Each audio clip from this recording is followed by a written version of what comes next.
Hello and welcome back to Timeless Wisdom. Let's be honest. Have you ever felt like your efforts go unnoticed, no matter how much you give? You show up, help out, always lend a hand, yet it can seem as if people look right past you when it really matters. If this sounds familiar, please know that you're not the only one feeling this way. It's easy to believe that respect is just a given as we get older, or that being kind and dependable guarantees it.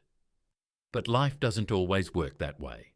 Sometimes the more selfless we are, the more others start to take us for granted. It's not fair, but there's a hidden lesson here. True respect always starts with you. That's what we're diving into today. In this video, I want to talk openly about 6 subtle habits that could be quietly holding you back from being valued and respected in your relationships and your daily life. These habits can be so sneaky, you may not even realize they're at work. But over time, they can wear down your confidence and shape how others see you.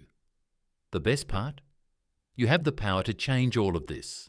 Once you notice these patterns and begin to shift them, you'll see people respond to you in brand new ways. You'll find your voice, stand taller, and, most importantly, feel proud of who you are every single day. So let's begin at the very start, with something we're all guilty of from time to time: making excuses.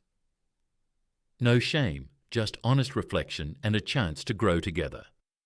Now, I want to be gentle here. Life throws curveballs at all of us. Illness, family emergencies, bad weather, traffic. There are always things that get in the way. But here's the hard truth.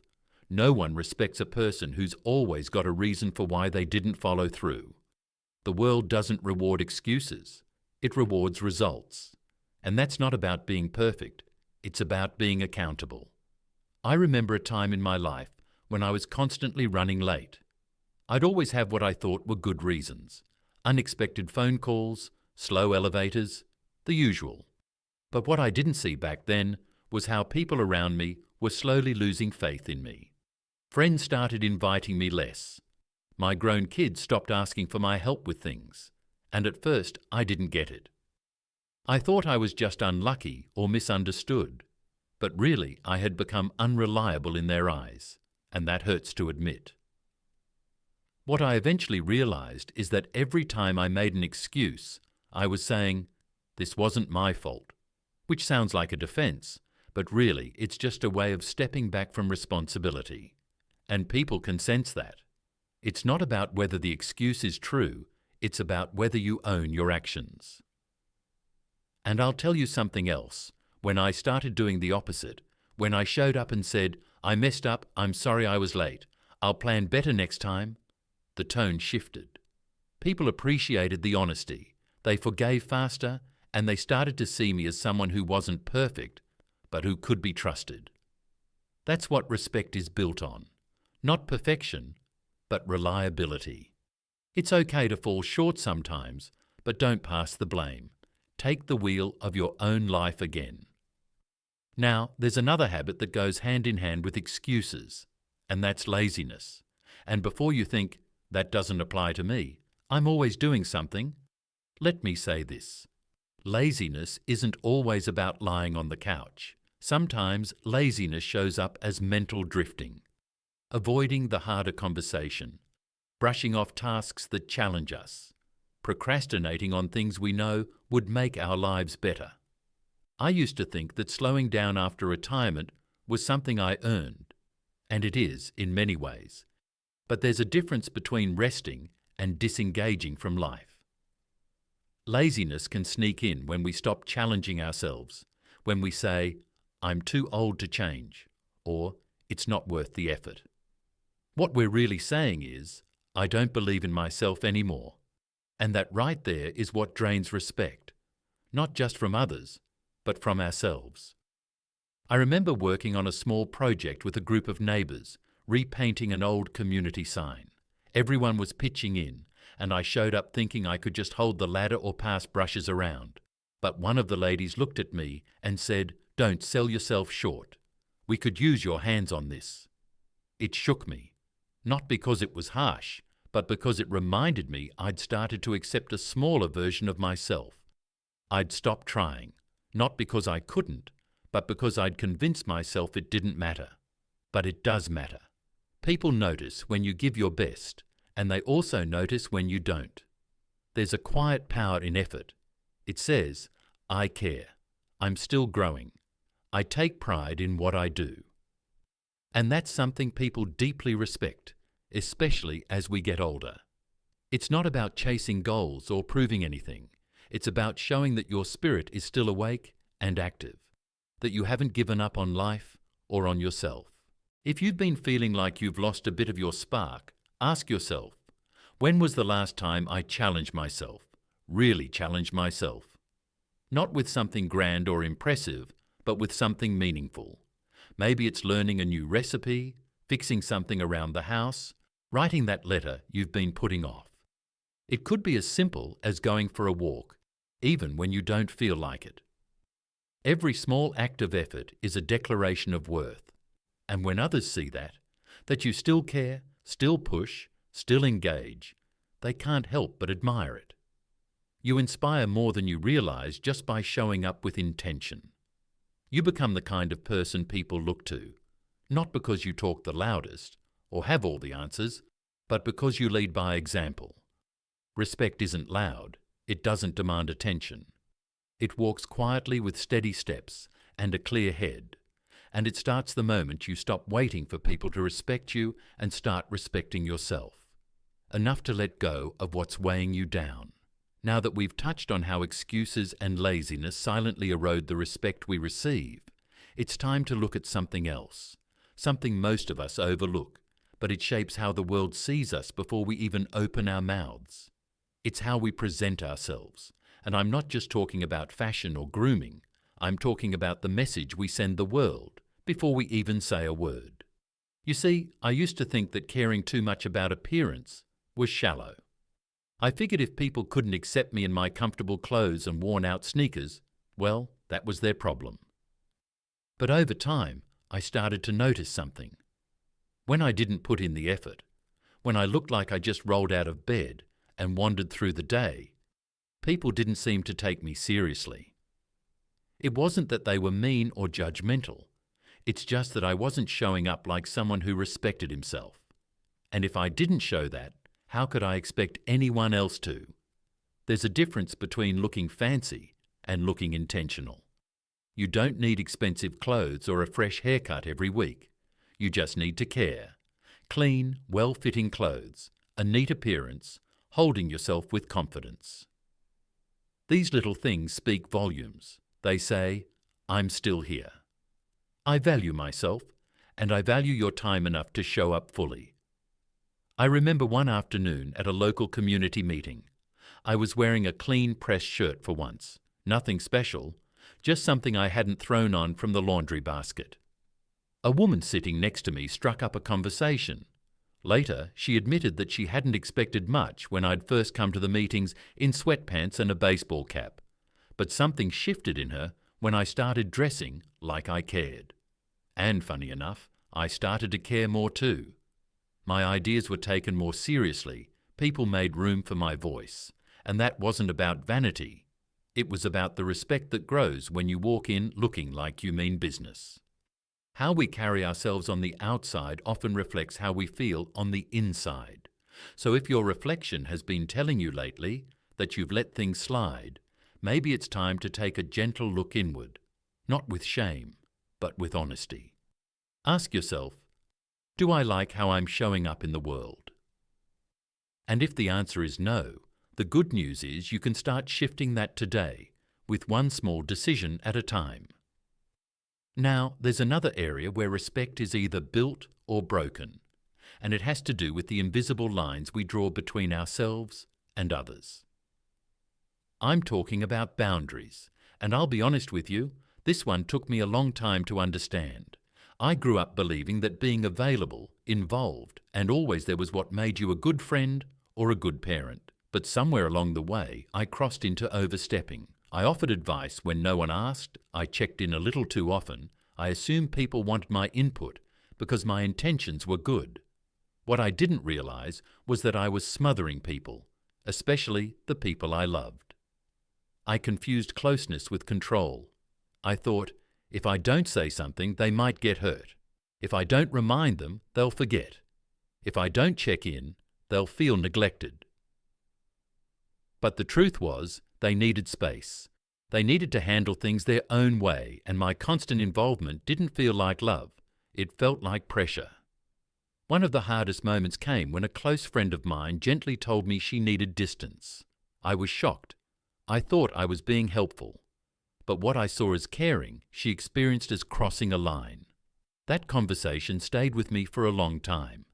Not because she was harsh, but because she was right. Boundaries aren't rejection. They're not cold or distant. They're a sign of emotional maturity. And when we respect someone's boundaries, we're saying, I see you, I hear you, I honour your space. That builds real trust, and real trust always leads to respect. It's the same the other way around too. When you set boundaries for yourself, whether it's with your time, your energy, or your emotional availability, you teach people how to treat you. You stop overcommitting, you say no when something doesn't feel right, and you stop bending yourself into someone else's mold just to avoid conflict. That's not selfish. That's wise. And if you've spent decades putting everyone else first, I know this might feel uncomfortable at first, but let me reassure you, setting boundaries doesn't push people away. It brings the right people closer. Because now they know you're honest, they know you have limits, and they know that when you say yes, you mean it. There's this quiet confidence that grows inside of you when you stop trying to manage everyone else's experience. You begin to feel lighter, calmer, more at peace. And as that peace settles in, so does your strength. That's the kind of strength people respect. Not the kind that demands attention, but the kind that lives calmly in its own skin. And yet there's one more habit that might be doing more damage than you realize, especially if you've ever worked in a team, led a group, or helped someone achieve something meaningful. It's the habit of taking credit for something that wasn't fully yours. I know this might sound like something that only happens in office politics or corporate boardrooms, but it shows up in everyday life too. Maybe you tell the story in a way that makes your role seem a little bigger. Maybe you forget to mention the help someone gave you, or maybe you stay silent when the praise comes in, even though you know someone else deserves it more. It doesn't have to be malicious to do harm. It just has to be consistent. Because the truth is, people notice. They may not say anything the first time, but they remember. And slowly they stop trusting your words. They stop seeing you as fair or generous. And once that perception settles in, it's hard to shake off. I once did this early in my career. I was part of a community project, and during the final presentation, I spoke in a way that suddenly made it seem like I had done more than I actually had. I didn't lie, but I also didn't go out of my way to give credit where it was due. I thought it would help me stand out, but all it did was isolate me. One of the team members pulled away after that. I didn't know why at first, but in time I understood. I had broken something fragile between us, trust. And the thing is, it didn't feel good. Even with the compliments I received, there was this uncomfortable feeling in my chest because deep down, I knew the praise wasn't entirely mine. I'd stolen a piece of someone else's effort, and that's not how respect is built. When you give credit freely, something beautiful happens. People see that you're secure, that you're generous, that you value fairness, and that draws others in. It makes them want to collaborate with you, support you, stand by you. That kind of respect lasts a lifetime. And let me tell you, especially at this stage in life, there's nothing more freeing than knowing you don't need to steal the spotlight to be seen. You just need to be honest, fair, and real. That's more than enough. But even when you do everything else right, there's one habit that can undo it all in a matter of seconds. One habit that will make people walk on eggshells around you, question your judgment, and quietly distance themselves even if they still smile in your direction. It's being emotionally reactive. Now, I know emotions run deep, especially as we get older. Life has given us joys and heartaches, wins and regrets. We've carried burdens, loved deeply, lost people, and weathered more storms than most younger folks can imagine. So yes, we feel things strongly, and that's not a weakness. That's being human. But here's where the line is drawn.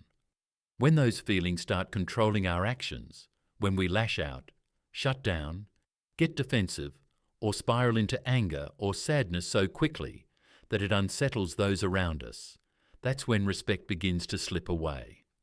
I'll be honest, I've been there. There was a time when I'd get offended easily. Someone would criticize me, maybe gently, maybe not, and I'd react before I even had time to think. Raise my voice, say something cutting, walk away in a huff. I thought I was standing up for myself, but really I was proving to everyone that I wasn't in control of me. And the worst part? Later, in the quiet of my room, I'd feel embarrassed, ashamed, and even more isolated than before. Because that moment of reaction didn't just hurt someone else, it hurt me.